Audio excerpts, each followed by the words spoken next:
Looks like it is raining custom ROMs, and the custom ROMs in questions are just Pixel Experience. Now, I didn't really want to cover two devices with Pixel Experience in 1 week, but both of them are slightly different, and I thought that this is the first video for the Poco F4. So let's start it with a ROM that I know pretty well personally. Hello everyone, my name is Kailash. Welcome to a complete review of Pixel Experience Plus for the Poco F4 for the first time in PhoneOps. So we've officially added Poco F4 aka Munch to the channel, and we will try almost all the custom ROMs for you guys. So if you own this phone, well, this is the time to subscribe and share it with everyone, because we have a bunch of new devices coming up and we're going to support them long term. But without further ado, hello awesome people, welcome to PhoneOps. Let's get going.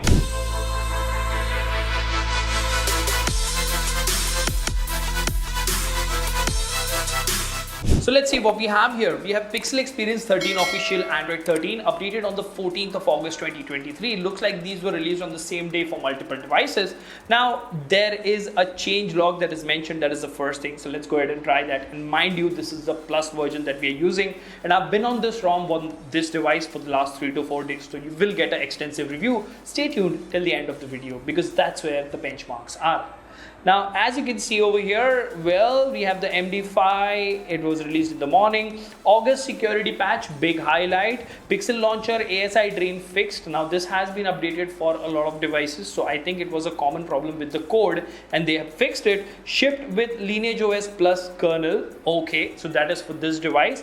Fixed fingerprint sensor issue on some variants, introduced MI sound enhancer, switched to AOSP WFD, forced AOD and ambient display refresh rate to 60 Hz, added NGA support, reduced heating and improved battery life. That is something I experienced on Pixel Experience on Poco X3 Pro. Fixed crackling sound at high volumes thanks to this guy. Okay, now let's go back to Telegram, because over here you have screenshots, the installation guide and all the other things. Now let's talk about the real business here. The installation process for Poco F4 is a little different. Of course, install guides will be coming soon, but the moment you boot into this ROM, you will notice that you have a very clean interface, just like on the Poco X3 Pro, and you have Google Feed. Now the good thing about the Poco F4 is it is a successor to Mi 11X, which means it is still powered by the Snapdragon 870, but it gives you a little bit of design changes, and when you use custom ROM on a Snapdragon 870, your experience is just amazing. That is what I have experienced always, and the same story continues over here. So I've kept it on 120 Hz, and as you can see, it is butter smooth. There are no stutters,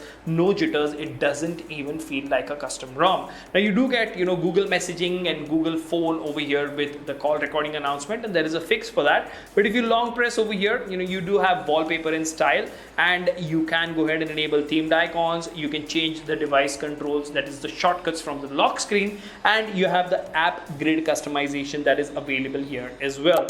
Now, as far as wallpapers are concerned, you do get all the Google wallpapers.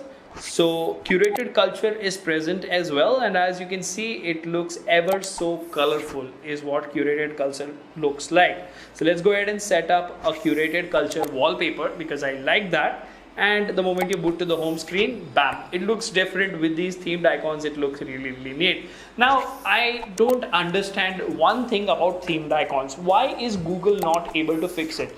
Because this device that you see over here, Nothing Phone 1, it has an icon pack from the manufacturer, that is nothing, and it almost covers all the apps. Same thing goes with Poco X3 Pro and Evolution X. Everywhere you can see themed icons, but it's not there on stock Android. Anyways, if we talk about quick tiles over here, you have a very standard affair. You don't have anything extra. You do have a built-in screen recorder, which allows you to record internal and external audio very well. If you're gaming or something and you want to record that gameplay for social media or YouTube, you can definitely go ahead and use that recorder. The quality is good, right? Now apart from that, you have things like color inversion. You have a shortcut for dark, theme, extra dim, night light, QR code scanner. Ask me, QR code scanners for me are very important because I keep using Google Pay for payments. NFC shortcut is present. That means this ROM supports NFC, and that is a good thing. So all the other usual stuff is available and works as expected. So no major downsides yet. Now talking about widgets, Android 13 has been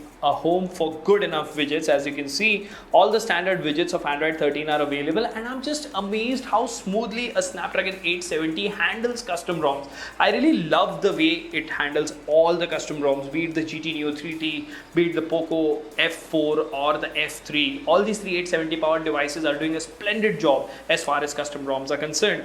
Now, apart from this, on the home screen you won't find much, but if you go to the multitasking menu, that again is sweetly smooth as well. You have options like app info, split screen and pause the app. You can click a screenshot directly from the multitasking menu, or you can select the text available on that particular window. Now, while we are talking about multitasking, let me tell you that the RAM management on this device, this ROM, has been splendid. With multiple apps open, as you can see, they stay in memory most of the time. If you opened the app in the morning and kept it till evening, of course it will reload, but most of the time the memory management is especially on point.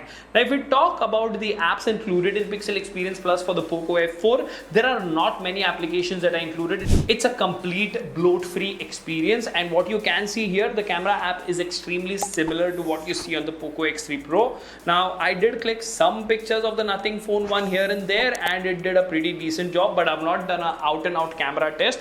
Someday I might do a comparison of Leica camera versus this one on custom ROMs. But yes, the camera app is present. It does allow you to use up all the lenses, and it does the job pretty well. 4K 60 FPS video recording is available with OIS support, which means it does a pretty standard job. Moving on, let's actually go to settings. Let's go to about here and let's click on Android 13. As you can see, Android version 13, August security patch. The kernel is the Lineage OS Plus kernel. How does it perform? We will see that in the benchmark numbers and gaming experience. But apart from that, if you go to network and internet or connected devices or apps, everything is pretty standard. Now, in case you want to know what each option does in Pixel Experience settings, well, watch the Poco X3 Pro video. Everything is exactly the same over here. But if we talk about battery life over here, the battery usage has been pretty splendid. The battery experience has been pretty good. So if we actually look at Accu battery over here, it's loading right now, but I've been using it with Accu battery, so I can give you guys an estimate how is the charging and discharging going on. So let's go to history over here and show 8 sessions. So 100 to 80%, it took 6 hours and 50 minutes with a 32-minute screen on time. 70 to 100%, 49 minutes, and 36 to 87%, 57 minutes. 19 to 100%, 58 minutes. And what this means is battery backup is pretty splendid, and as far as screen on times go, it says 8 hours and 26 minutes over here over say 3 to 4 days, but you will easily get 7 hours of screen on time, and the charging speeds are not more than 1 hour 10 to 1 hour 15 minutes. So at least in the battery section for the Poco F4, it is doing a splendid job. You do have things like thermal profiles available, and we've used this in benchmark and gaming, and our experience has been pretty splendid. So if we talk about gaming, 2 standard games that I always try, that is the Battlegrounds Mobile India and Call of Duty Mobile. Pretty standard stuff, no 90 FPS unlock or anything, works well, and it did not heat up much. So you get constant more than 50 to 55 FPS, and it is pretty smooth. It doesn't really throttle that much. Now let's talk about the benchmark numbers over here. So in AnTuTu benchmark, the Poco F4 with Pixel Experience Plus scored 813,840 along with a 4% battery drop, and the temperature increased by 7.9 degrees Celsius. Now this is pretty okay, in terms of performance. It is a splendid jump compared to stock ROM, but in terms of custom ROMs, it's doing a pretty decent job.